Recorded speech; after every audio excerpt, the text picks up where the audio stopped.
We must recognize that this problem that the US is facing is not particularly directed towards India. The whole issue is about fair trade. And that's something India has been very vocal about for the last 10 years.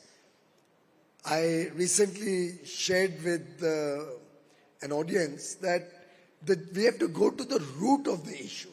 The genesis of this problem emanates from the entry of China into the WTO about 30 years ago, when they approached the WTO and then they were admitted as a full-time member with all the privileges of most favored nation status, which means, in common words, that we cannot have differential tariffs for different nations.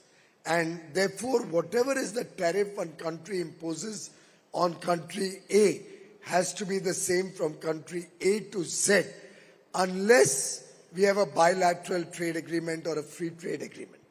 Now, I think we have suffered over the years tremendously. I don't know what agreement Congress party signed with the Communist Party of China during the UPA government, but post that, we saw the trade deficit with China grow by leaps and bounds. And India and Indian manufacturers, Indian industry, Indian trade suffered massively. Similarly, the US has suffered massive trade deficits because of the non-market economy that is China, because of their predatory pricing or unfair trade practices. And I think the United States is trying to reset the rules of the game. And in some sense, it's a good omen for India because it opens up huge opportunities.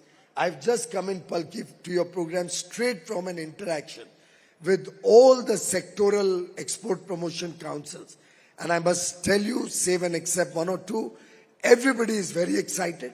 They see good potential going forward. They are supporting our engagement with the US. And together, they and us will convert this into a great business opportunity.